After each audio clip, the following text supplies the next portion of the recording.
Hello, my name's David Runciman, and this is Past, Present, Future, the History of Ideas podcast.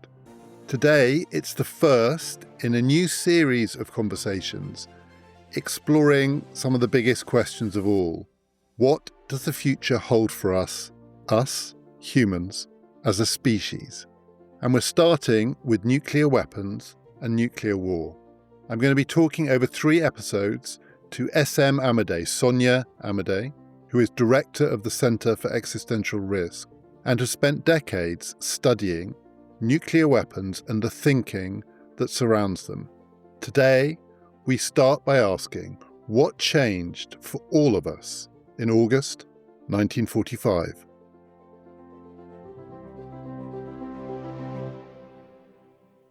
Sonia, we're going to be talking across these episodes about, at the risk of sounding a little pretentious here, what nuclear weapons have done to the human condition, essentially what it means to be human, and how that has been shaped and reshaped, the past, present and future of nuclear weapons and the imagination of what might follow. I'm conscious that there are some people who think that in the human story there is a before and after, and the watershed is 1945. Not everybody thinks this, but there are certainly some people who would argue that that is the decisive watershed in our story, before and after the advent of nuclear technology and its destructive power. So to start, I just want to ask you whether you are one of those people. Do you think 1945 is the watershed moment in the human story, let's at least say so far? I do think so. And then the reasons would be, well, it's easy to be on the same page. I don't think it's a controversy to say nuclear weapons, nuclear war could end not just civilization as we know it, but it could, if there is going to be some kind of a human rebuild scenario, it would be, as Einstein had said, from going back to just using sticks and stones as tools. And I think it's hard to argue that that is not new from the mid-1940s. Of course, it took moving from that original fission bomb to the thermonuclear bomb. It wasn't truly realized in 1945, but I also know that at that time people were willing to take risks on that lighting of the atmosphere during that first nuclear test. So there was in the imagination already, gosh, we're developing a technology ostensibly for security that can just end it for contemporary civilization. And I think the trajectory has been developed specifically from the point that you begin with, that yes, this is a game changer for who we are as some sentient species and being on this little one singular planet in this vast universe. So I want to try and pin down what that change is. You've alluded to some of the ways that we might think about it. So there is an element of risk here with this technology that maybe didn't exist before. And I want to come back to that, the possibility, even from the beginning of the story. People who've seen the film Oppenheimer, the Christopher Nolan film, will remember the scene where I think it's General Groves, played by Matt Damon, suddenly starts to worry and wants reassurance that experimenting with this technology is not simply going to end everything. And he gets not quite as much reassurance as he would like, in the sense he wants to be told it's impossible and it's not impossible. So one possibility here is that that is the significant change. But simply thinking about how human beings imagine the worst that can happen and the most catastrophic outcomes, these clearly were, when deployed in 1945, the most destructive weapons that human beings had ever seen. The scale of it was beyond anything that had been witnessed before. A single bomb, Hiroshima and Nagasaki, the scale of the destruction was exponentially greater. But these weren't the worst things that had ever happened, and these weren't the most destructive things that human beings had ever done. Disease and plague, if you're thinking about in the human imagination, the things that can maybe not end everything, but can wipe out swathes of humanity. So, for instance, what the conquistadors did in Central and Southern America, bringing disease, and 90+% of populations were wiped out. Hiroshima and Nagasaki were not that. So this can't just be in 1945, at least, that human beings have done something which is more destructive of other human beings than anything that they have done before. So I'm still interested in the imagination, and we'll come on to how people think about it later on. That's going to be part of our discussions. But in the imagination in 1945, what is the thing here that made it categorically different? If it wasn't the immediate destructive power, because we're before the age of mutually assured destruction. So in 1945, people aren't thinking you use one of these and it will just automatically cascade into. Is it something to do with the deliberateness of it, the human-madeness of it? The conquistadors, I don't think were quite, although I think this is open to debate, but it wasn't quite a deliberate destruction of all local populations. Can we pin down what it is exactly that changed in 1945? Is it about the human capacity to wreak this kind of havoc in a deliberate, scientific, planned way? Yes, but also the fact that you had the images of it. If you think about the conquistadors, or if you think about the decimation of the population of Native Americans throughout North America, well, even at that time, it wasn't very visible, but the nuclear bomb is a singular event that suddenly vaporizes and eliminates vast numbers of people. And if you think about the deliberateness of it, that the amount of human effort that went into making that possible, I think, yes, you're closing the circle on this awareness of how we are holding the fate of our own destruction in our own hands, and that there's people that are ready and able and capable of stepping up to that role of making those technologies possible. So I think the visibility, the magnitude of the horror, maybe resonating with biblical thoughts about hell, fire, and brimstone from the heavens, that, of course, people could always think that there would be some miraculous event, maybe wrought by some divine presence. But somehow then this brings it to the humanness of our capacity to develop that technology of our own destruction. And the questions of then how quickly we went from the two fission bombs, to then the thermonuclear bomb project coming through the end of the 1940s and into the 1950s. Is it also then something to do with that suddenness? Because it's also the case that leading scientists, even a couple of decades before this, were saying it was impossible. There was a dramatic transformation within human lifetimes, within a generation, of what people thought human beings were capable of doing. And there is, I think, a sense with the advent of nuclear weapons and nuclear technology more broadly, a feeling that the pace of this is one of the things that makes it different. We've gone from a general view that this is impossible to it not simply being possible and it not simply being constructed, but being deployed in a remarkably short period of time, creating, I think, a feeling that something has been unleashed here which has a momentum of its own. So it's almost like there are two things going on. One is the human deliberateness of it. This is not gods. This is not monsters. This is not deus ex machina. This is human beings, scientists, politicians, military people, recognizable types. They could be us. They're not us on the whole. Few of us are either scientists, military people, or politicians, but we know the type. These are the people who are doing it. And at the same time, I think a sense that something has been unleashed here, like opening Pandora's box, over which we have almost immediately lost control. And it feels to me that dynamic is part of what makes this different from the other kinds of imaginations of destruction that human beings have always had. Definitely a loss of control for those populations that would be likely struck by a nuclear weapon. Of course, there would be no control. But I wonder if there's this deeper aspect to the history of military history in specific, because in military history, we just know that there's this continual progression of the next technology, and that often the fates of civilizations they went forward or they collapsed based on the edge that they would have technologically. And so if we look at where we end up in the 1940s and then in the 1950s with this new technology, you have, on the one hand, that awareness through time that nations have gone to battle and populations have paid large prices for that.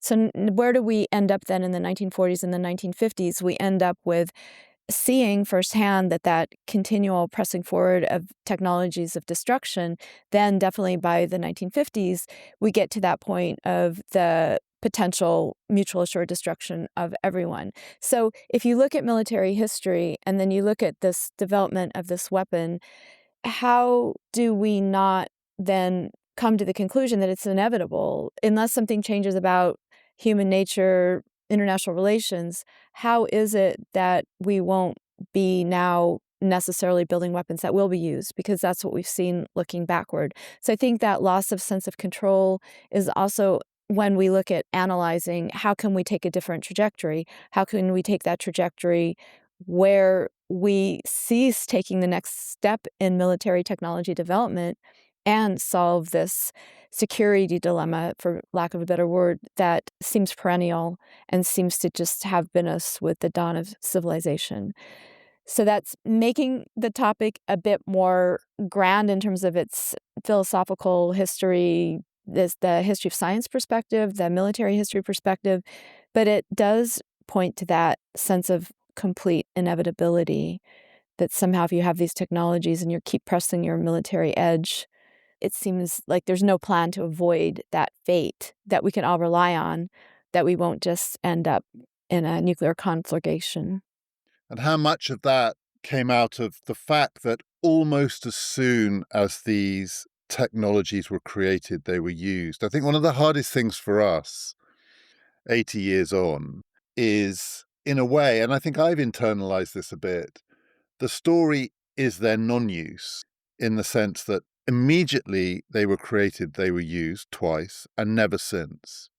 And that can give the impression, and we were going to come back to this in our conversations, that can give the impression that actually what we're talking about here is the story of a weapon that we did gain control over because, look, we've not used it. But if you see it from the perspective of the advent of this age, it does look very different. I mean, it was amazingly quick how it went from an idea to a project to a weapon to deployment. There was almost no pause in that process. It had a momentum and a life of its own. So in some ways, it feels to me this does look different from 1945, 1946 to now. And if you were looking at it then, you would think this is part of that longer story in which, as soon as these weapons are available to the people who can use them to gain a decisive advantage, they will be used. I mean, in a way, our perspective on this might be the illusion here. That might be the right perspective, the immediate response, which is we have them, we use them. So that opens up the conversation to questioning whether maybe that idea that weapons haven't been used, whether that's a bit of a mythos about the narrative that makes it seem normal and okay for the nuclear weapon states to continue to hold these weapons of mass destruction because in many ways, having them, fielding them, they're on hair trigger alert, they can go off at any minute.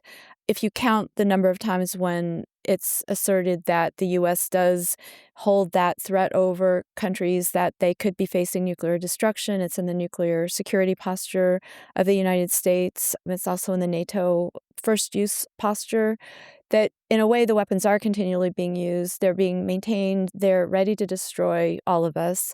And they are being used to tacitly threaten that coercive power, which I think from the United States perspective, it's that sense of, full spectrum dominance. So I think it's a bit of a lapse in fully grasping the proportion of these weapons to think they're not being used. They are. They're constantly being used to coerce and to play a role in pushing outcomes in international affairs in one way or the other. So in a way, that is the 1945 watershed, which is presence is use. Does that make these weapons different in some ways from others? So stronger states always use their advantage over weaker states. This is a timeless story. Mark Carney recently has reminded us of this in his speech at Davos when he went back to Thucydides and the idea that there is a view of international relations that the strong do what they can and the weak suffer what they must. But it does feel, at least potentially with these weapons, what you've just described is the big difference, the continuous presence. They exist, they hover, they loom in a way that others don't. The hair trigger nature of it, but also the scale of the threat. I'm still trying to get what is fundamentally different here, but that could be part of it. That is part of it. And I think then with the nuclear weapons, because you can't defend against nuclear attack with a fail-safe security. So they are fundamentally offensive in the sense that they threaten others. And even though Trump and others have tried to come up with the Golden Dome concept that we can have invulnerability in the Greenland piece of the equation is that it will help get that invulnerability from incoming missile attacks. But we know that that technology, maybe you'll knock out some of the missiles, but that's not going to prevent having the war that can be totally encompassing. So the offensive nature of these weapons, the fact that you can't defend a fortress against them is part, but that's more of an evolutionary development. I don't know if that's sort of a watershed moment that you're looking for between 1945 and then, subsequent decades. Is it also in 1945 that this is human beings playing around with nature in a way that at least opens up the possibility that human beings will lose control? So that idea that you alluded to, that even at the start of this, there was a fear that though human beings were ostensibly in charge of this, they actually did not know what they were unleashing. So there are two things going on here, one of which is that human beings have created something they absolutely did know what they were unleashing because they understood this was going to have a greater destructive capacity than anything that existed before. But is there also a feeling that this is a watershed in our story? Because before this, whatever the worst thing was that we did, it didn't actually risk opening up a range of possibilities in the future over which we had no understanding and no control. And this one is not just about us maybe not having control of ourselves. We use these weapons without quite being able to restrain ourselves. But we have, as I said before, opened a Pandora's box of things that we don't fully understand. And that this is that moment in the human story, because AI is clearly another version of this. You get replications of this in some of people's anxieties about AI. They may be overblown, they may not be overblown. But it feels like it is part of something which doesn't predate 1945, unless there's a version before 1945 that is comparable to that. I don't think there is. Even with disease, I don't think there is a feeling that somehow human experimenters create a kind of chink in the natural order of things, out of which comes the end of everything. But I think there's a bit of a split in that those who embrace the role of nuclear weapons in national security would tend to push back and try to assert that they actually do have good control over these weapons and that they can plan to fight and win a nuclear war, and to normalize that there wasn't an abrupt change from 1945. So in a way, I think that if you're in the nuclear war fighting, it's not really a camp, it's the mainstream in the United States, then you would downplay that lack of control and you would try to make all of the arguments that actually we would be able to manage the outcome. Never mind that nuclear command and control would disintegrate likely within the first hours of such a war. And then it's mostly I guess the other contingent is people that would have supported mutual assured destruction, or that idea that nuclear weapons should only have that purpose of deterring a nuclear attack. And I think everyone that is in that camp is all too well aware that once you cross that threshold of any kind of a nuclear war, it's completely unpredictable what would happen. So I think you see a bit of a bifurcation, and you also see that nations that field nuclear weapons, they want to control the narrative and the visuals that are associated with deploying nuclear weapons to their publics. So publics, by and large, would more understand that the role of nuclear weapons is to deter against nuclear attack. Publics don't widely support or perceive of these weapons as, oh, we're going to use them against a conventional biological cyber attack. So I think it does depend on who you're asking, and the people that are part of the nuclear weapons establishment in the United States, they probably would reject this narrative about a loss of control. But given that, was the watershed in 1945 creation or use? Because after all, these weapons have only ever been used twice, and they were not used for deterrence. They were used as offensive weapons. The justification has always been in 1945 they were used to prevent greater harm, the greater harm being a war that dragged on against Japan for 1 or 2 more years, and in particular, the horror of a invasion of the Japanese homeland. and the loss of life that that would entail. And so the justification has always been of the only two times they've ever been used. Not that this was any part of a defensive or deterrence strategy, but to prevent a greater harm. So is it the fact that in 1945 they were used, that creates the watershed? Do you think we would look back on 1945 as the watershed year if the United States had simply let the world know that these weapons existed, but hadn't actually used them? It's hard to know without use whether the threat would have had the force that was required. I mean, maybe at least one and possibly two uses were necessary for the threat to be meaningful. I just don't know. But when people think of 1945, they think of the bomb being dropped as the watershed, not simply the fact that this technology came into being. I think what you've opened up is the complexity of the nature of all of the decisions around developing and using the nuclear weapons, because likely, if I'm thinking about this conversation now, I think it resembles aspects of the decision to use the nuclear weapons. Like, what were they really for? And that debate continues. Were they primarily to show Russia and maybe China, look, this is our power now? Or were they genuinely used primarily just to end the war in the Asia Pacific? And we won't know the answers to that, but I think that that was the conversation even back then. What is the significance of the weapons? But also the fact that in human history, human culture, that we are giving the meaning to events. They don't come with a meaning, so that the creation of the event was part of developing a narrative that then would be intertwined with our history. And then the Hershey report, when John Hershey comes up with his report, I believe it was 1946.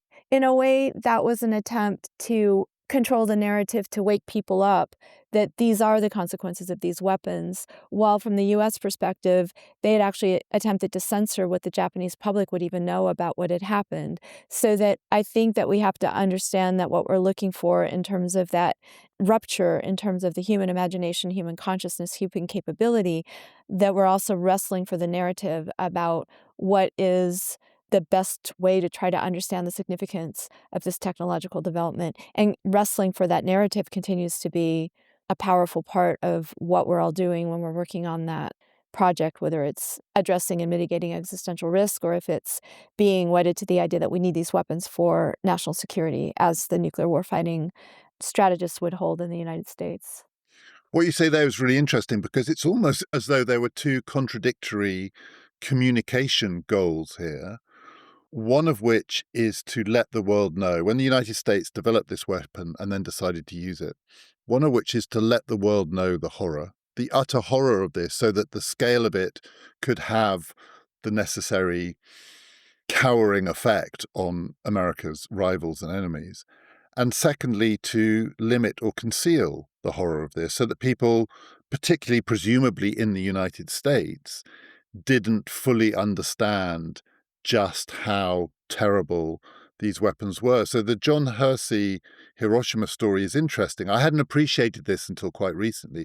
My view is probably the view that most people have, which is that in 1945, in August 1945, when these bombs were dropped and people got some understanding, they saw the images, they could see this was something more terrible than anything that had happened before. There was horror, there was revulsion. People recognized that we'd crossed a watershed and something terrible had happened. No, it actually probably took John Hersey writing in the New Yorker and then in a best-selling book a detailed description of what these bombs did, what it was actually like to be on the receiving end, for people to understand. And so there is something a bit odd going on here, which is the horror is part of the point, and yet concealing the horror is part of the strategy. I wonder if it were possible to field weapons of mass destruction that would kill people and not have a lot of horror, but would project the power. I wonder if I think the horror is what leads to the taboo around the weapons, but literally, like, with the invention of the neutron bomb, it's not supposed to be officially anywhere in deployment, but then a neutron bomb that was developed in the 1970s, that Carter was president over, figuring out if they'd introduced the neutron bomb or not, that can kill people quickly with radiation, but then the structures remain and can become inhabitable again within I don't know the exact time period, but weeks or months.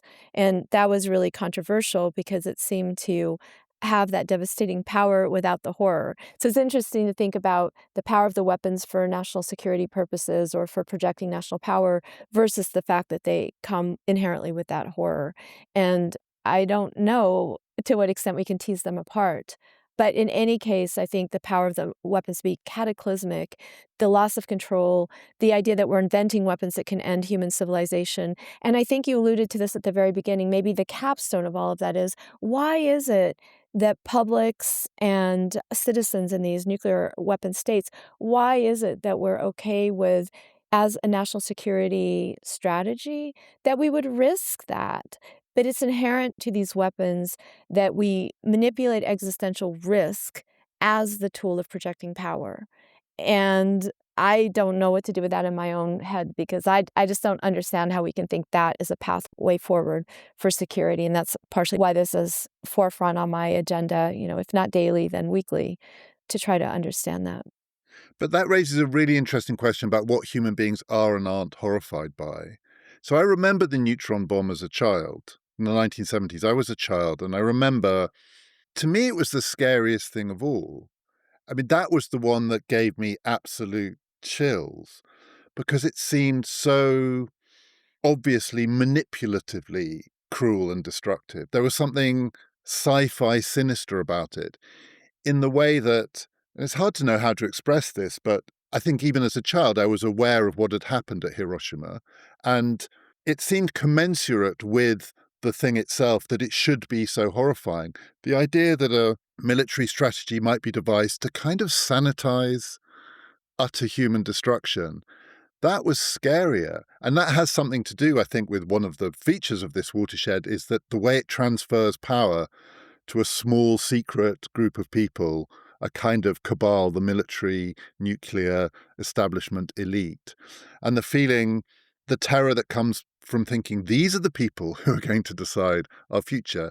I hadn't thought about the neutron bomb for a long time, actually, until you mentioned it just then. But you mentioning it then reminded me of what I remember as a child, which is this is the scariest thing I've ever heard because it's like these people are so monstrous that they want to sanitize it. And sanitize it is the humans are dispensable and the buildings are the thing that we want to preserve. So it didn't work on me. If the idea was it was meant to make people more comfortable, it didn't work on the 10-year-old me.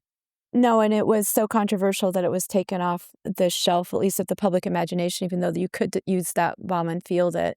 You can make those bombs, so the technology is still there. But to unpack a few things that you said, that growing up in that period and being a child in that, whether it's 60s, 70s, it is strange. I've tried to replay in my own childhood why I was so aware of the nuclear weapons problem. I had nightmares about it, and I can't really fixate on my mind. I don't know how that awareness was. It just pictures in magazines that you're just shown when you're a child? It's interesting how what publics are aware of, and then that does link to this other question about this elite that seems closer, like John von Neumann, who was a father of the Manhattan Project. He's also a computer scientist. He created game theory, a physicist, and he was on the select committee to choose the targets of Hiroshima and Nagasaki. So you do have the feeling that the people that are traveling these circles are part of some kind of an elite tight group that is deciding the fate of millions or billions of people. And then that leads directly to this point that if we think about the narrative or the history of the West being ever progressive toward more Enlightenment ideals, that would be democratic governance, governance of for and by the people, then the development of the nuclear weapons program just throws a wrench into that because we know that holding these weapons is antithetical to citizen control and to democratic governance. And the actual decisions to unleash those weapons would be made by, for example, President Trump in the United States, the commander in chief, without necessarily any degree of consultation outside of that elite circle. Do you think some of the unsettling features of this relative to other destructive things that human beings have done? Political states, militaries have always had secret cabals. They've always had elites that don't communicate with their publics. They've always looked for the most destructive weapons that they can find. But in a sense, the kind of people that we associate with that are basically the bad guys. You would look at the worst that human beings can do, and you'd look at the most destructive empires or states in human history, and you'd think they'd fallen into the hands of the wrong people. And the John von Neumann example, but the example of many other people who were involved in this project, and the Oppenheimer film is quite good at conveying this, I think. I mean, I think it's a powerful film. These were not bad people. This secret cabal is not a cabal of the sort of sinister monsters within our midst. This is science, cutting edge science, and in many cases, quite well intentioned scientists. This is being developed in the world's leading democracy. This is not Hitler's weapon. This ends up being America's weapon, Truman's weapon. It is deployed and justified in the name of ending a war that could have ended worse. But as you say, it may also be to threaten other states, but these are the non-democratic states of the world. It kind of messes in a way with our understanding of who's to blame, who are the bad people here, because it's not completely clear that the horror of these weapons has that much to do with the evil of the people who built them. Game theory was that theory of how individuals can be modeled as strategic rational actors if we just know their preferences over given outcomes. If you have those assumptions, then supposedly we would always be able to make that rational action that would serve to maximize our own gain across the board, given all the other choices. Nuclear weapons, game theory, they grew together. Then if we're trying to understand who we are as human beings and how the nuclear weapons changed us, maybe we have to think about, well, what were the primary rationalizations of how they would be used? And I think we end up in this box of game theory because there's all of the strategic thinking about how we would use nuclear weapons to this day uses that theory as the predominant means to try to figure out how do they actually give a nation power.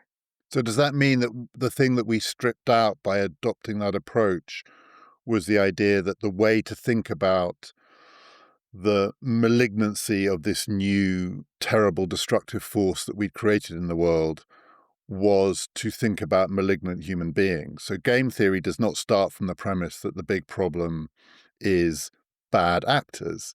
Game theory starts from the premise that we are all thinking in the same way in a framework of rationality. Whereas you might think, and again, this is to do with the watershed of this moment, the previous instances of thinking about the worst things that human beings can do have been founded on identifying the worst human beings. I mean, there are accidents and there are terrible consequences which are inadvertent, but on the whole, human destructive power is traditionally related before 1945 to destructive human beings. There are bad people in the world, and you want to limit their power. If you want to have a narrative of progress, it is partly about limiting the power of the people who have bad intentions, bad designs. Game theory strips that out in the sense that it doesn't start from trying to identify the people with bad designs. It starts from the assumption that we are all thinking in roughly the same way. And the way to deal with these weapons is to assume not malice, malignancy, evil intention, but rationality. And that does feel like we are now in a completely different world. James M. Buchanan, one of the Nobel laureates in economics, a quote from him is that each person seeks to be a master in a world of slaves. And we know that the United States' strategic posture is to have full spectrum military dominance over all other actors, instead of, which I think would be the classic liberal position consistent with Adam Smith, John Locke, that it has to be mutual. We're always seeing mutual security. We're not seeking our security at another's expense. And I think once we accept this game theoretic logic, it's very hard to go back to that classic liberal line that we should be seeking mutual security. Instead, it's always like the one hand clapping from the Eastern Buddhist koan that, no, everyone's trying to get that unilateral advantage. And I think what's particularly frightening about the nuclear weapons is that we don't have another widely accepted logic, strategic logic, that we would have to make strategic plans about how we would deploy and use those weapons. And if you look at President Trump in a way, he's quintessentially doing things that well, we can argue if his approach is ultimately rational, but if you think about an actor that doesn't abide by agreements and isn't interested in international law, wants to make America great, apparently, despite other nations and other countries, I have a hard time seeing why he isn't, in a way, a quintessential example of where you might end up if you're celebrating that form of reason.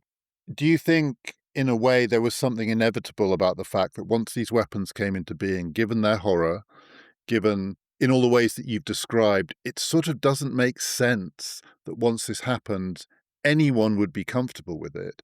The only way to be comfortable with it, the only way that this could be, because one of the deep puzzles here is you have to keep reminding yourself that we do live in a world with these weapons and we're used to it. We go about our everyday lives. We don't think about it most of the time. And I think it's extraordinary and in many ways baffling that it is not more still traumatizing for most human beings to know that these things exist. Is the move to that kind of thinking, game theoretic, rational, abstract, analytical thinking, can you almost explain it as a human response to the horror in the sense that it does sometimes feel like, why haven't we spent the last 80 years screaming or tearing our hair out or unable to cope? What we've actually done is create a way of thinking about these things that means that we can live with them. Is that too simplistic? I don't think it's too simplistic, but I think it would be one way of making it seem as though something that is actually a rationalization. So if you look at von Neumann, he is a computer scientist, a physicist. He contributed to the science and the development of the first atomic bomb. Then he was on the committee that would choose Hiroshima and Nagasaki as the targets. And as well, he was heavily behind the buildup to the hydrogen bomb. And additionally, he proposed a preemptive strike on the Soviet Union so that they couldn't ever catch up with the US and the West in terms of their own development of thermonuclear weapons. Since he created game theory, so he's an exemplar of this whole world of thinking and being. It's almost a displacement activity. I mean, it's almost a way of concealing the truth from ourselves by hiding it behind a structure that makes it seem manageable. I think it was a rationalization among a certain group that found that that rationalization allowed them to change the material structure of the world in that image. And the rest of us have just been sucked into it. And we are taught, we, large we, that these are all discoveries. Game theory is a discovery, this idea of rational action. It's programmed into us into birth into selfish genes. The science of nuclear weapons, it's all a discovery. Artificial intelligence, which I think is also part of it, is a discovery, and it's not an invention. And in particular, there's a way in which game theory, it fits with that. So to me, we're prisoners of reason. We're prisoners of this worldview and paradigm. And because we're so sure it is a discovery, we don't perceive that we have the latitude to see it's an invention. So just to be clear, the difference between a discovery and an invention. So a discovery is finding something that's out there that pre-exists, that is built into the structure of the world, and we come across it. An invention is a thing that we have made ourselves. It's an expression of us. Is that right? We didn't stumble on an atomic bomb ready-made and then try to figure out how to use it. There are things we can discover about the world, but that doesn't mean that we discovered nuclear weapons and we discovered game theory as though they were just given to us like a Bible from heaven.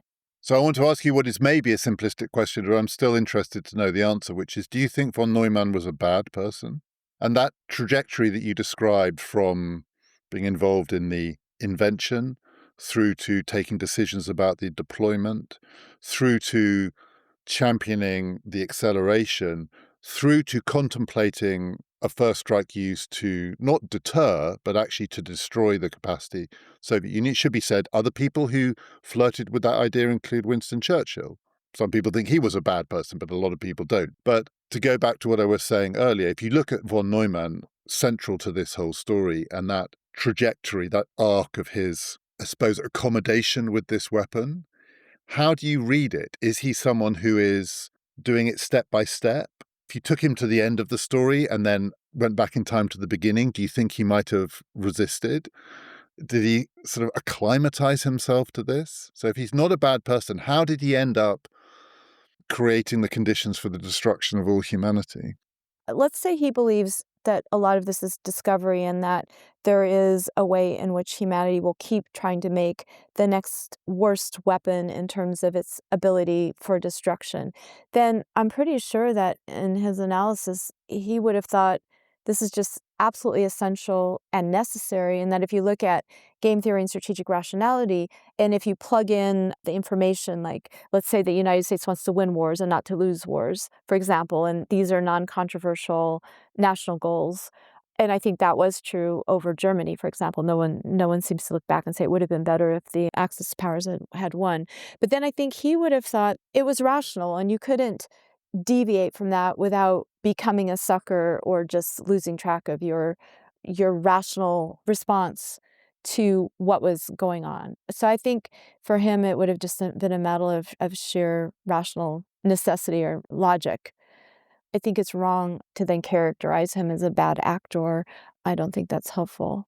I want to ask you two more questions in this conversation. So one is connected to that, which is to ask how we as citizens have become acclimatized to living in a world with these weapons. And it's a version of what I asked you about von Neumann, which is, do you think it partly is a consequence of the fact that it happened in stages?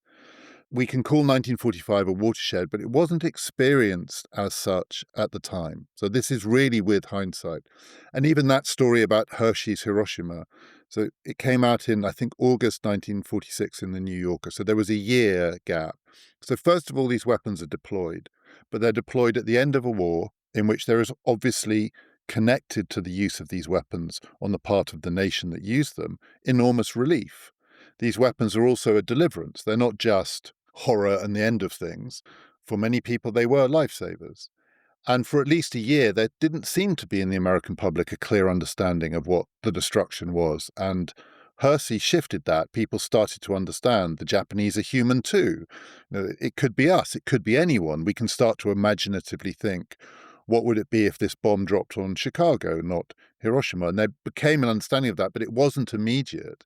And even then, it's a world in which the only state that has these weapons in 1946 is the United States of America. And so it's a couple of years before it starts to move into this is actually on the stages towards a world in which these powers are facing up against each other with nuclear arsenals. And so it was a step-by-step piecemeal thing. Do you think one of the ways in which in the early part of this story humans got acclimatized to it is that it didn't all happen at once? Actually, with hindsight, it's a watershed, but it was not experienced as a watershed. People had to go through a series of learning experiences, and there wasn't one of them which was in itself enough to generate the existential horror.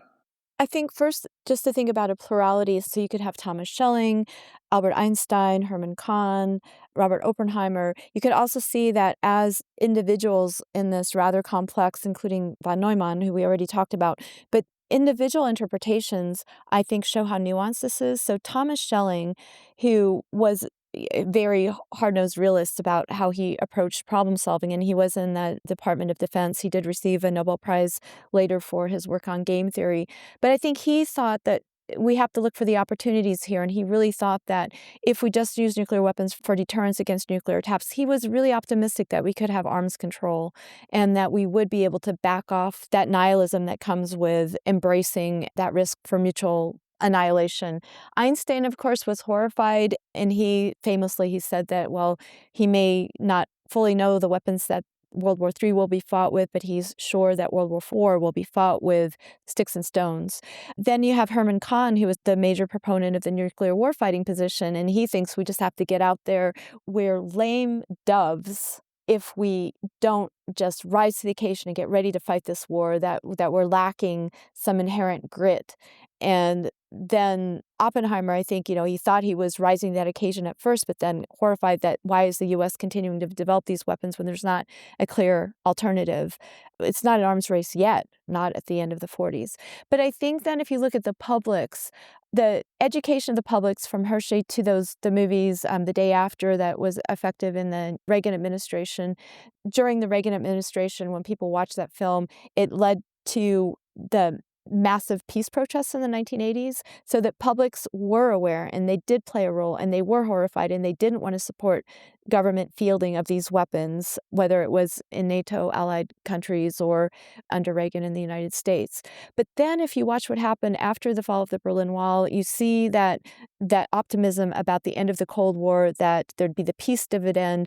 Publics aren't getting educated anymore. But so now I think that it's almost like, in order to try to understand people's response and how they react to that original development of the atomic bomb and their use, if people aren't made aware of that history and those facts, they aren't going to be in a good position. We say acclimatized, but it's almost as though now that acclimatization is this being totally overwhelmed, that between climate change, between pandemics and the AI maybe takeover, that I don't think people are acclimatized so much as that they're less educated than they might be, and they're totally overwhelmed by trying to make their own lives work at the same time that they're supposed to be grappling with these vast existential threats.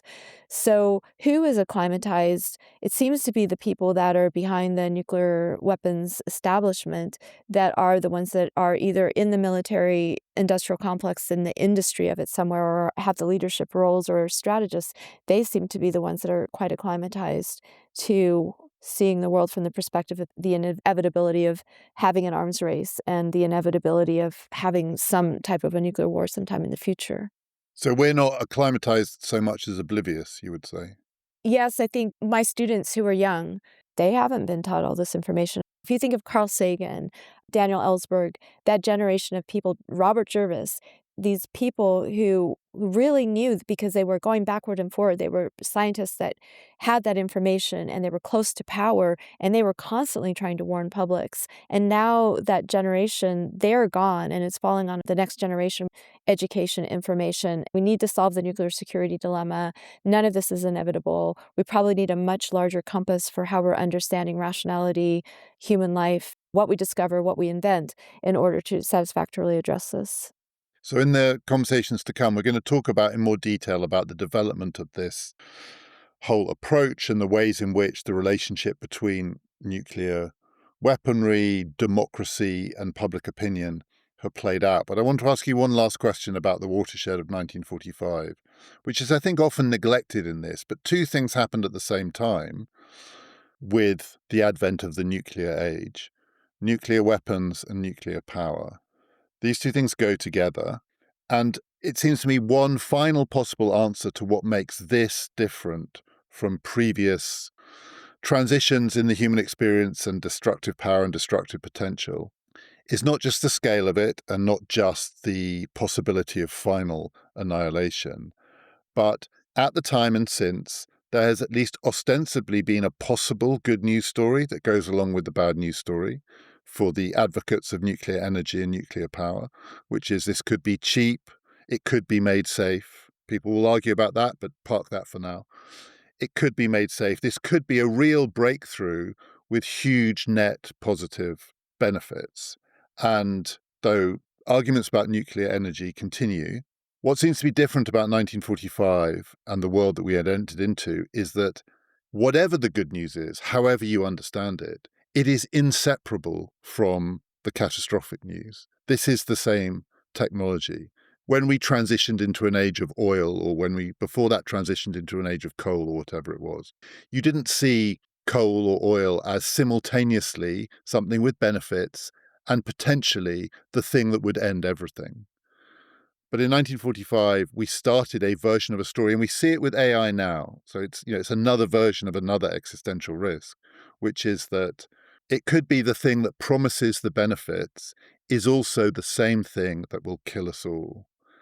And it does feel to me like pre-1945 and post-1945, the world that we have lived in since 1945 is one where it is very hard to separate out certain kinds of possible benefits from the fact that this technology is also the destroyer of life.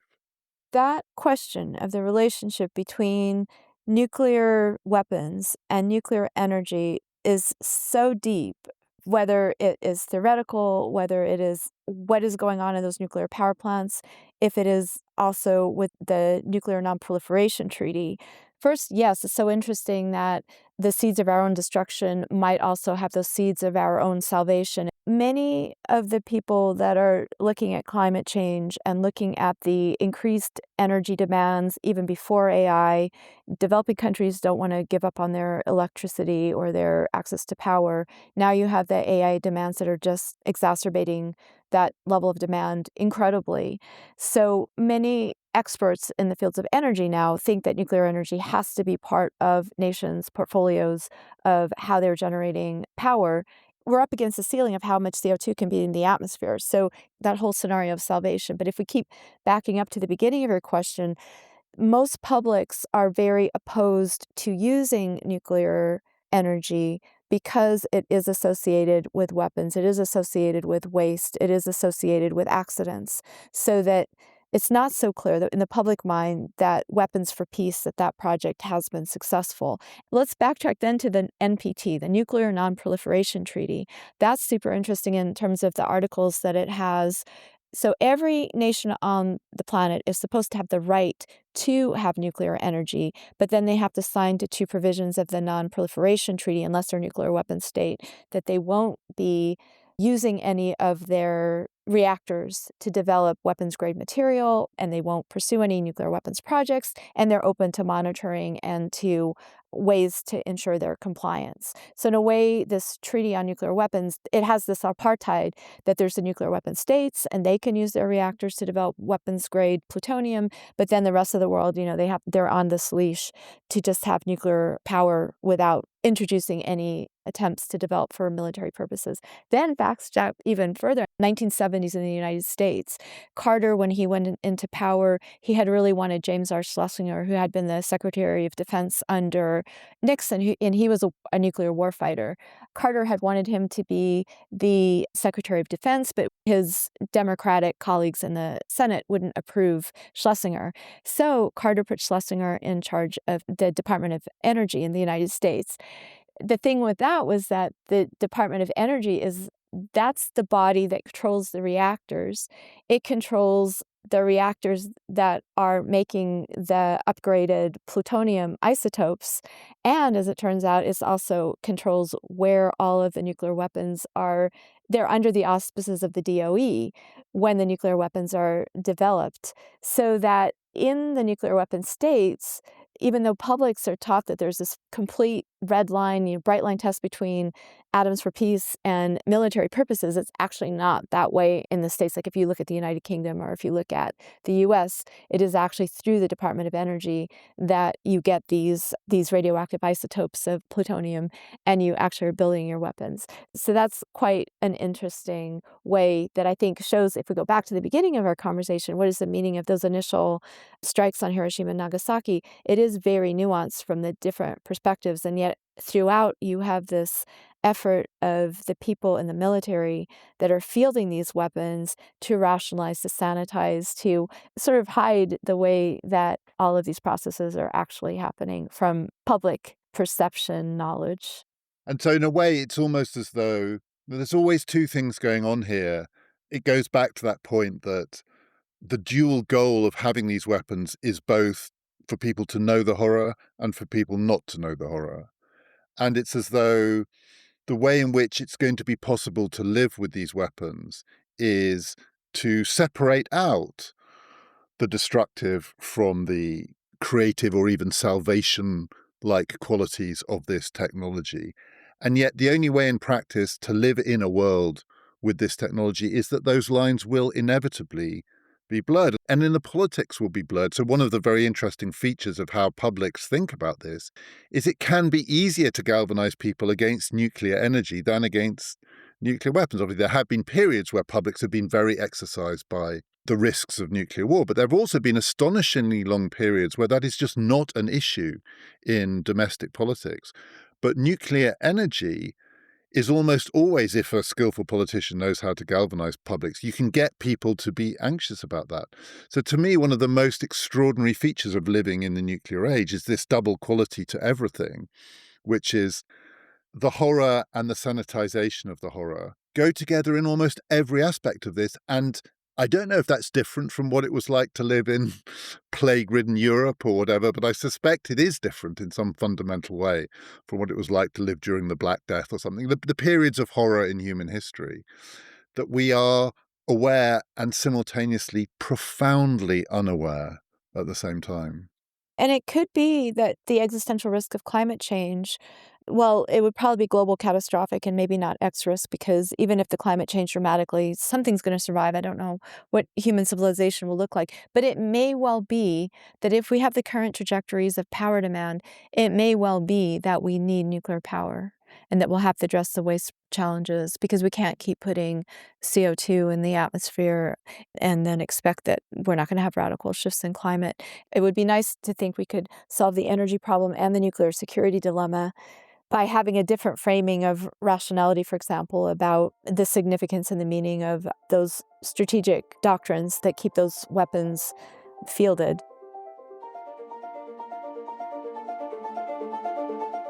A reminder that if you would like to hear our latest bonus episode, an extra conversation with Paul Sagar about the personal and the political, looking at his experiences and how they have shaped his thinking as part of our series, What's Wrong with Political Philosophy, it's available now.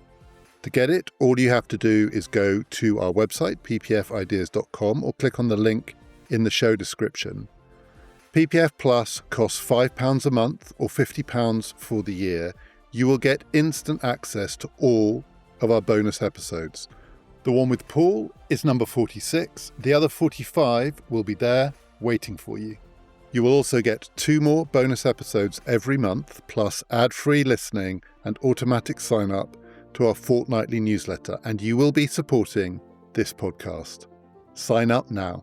Next time, my second conversation with Sonia, in which we are going to be exploring in more depth the thinking behind mutually assured destruction. M.A.D. Just how mad is it? N.U.T.S. Is it nuts? That's next time. This has been Past, Present, Future.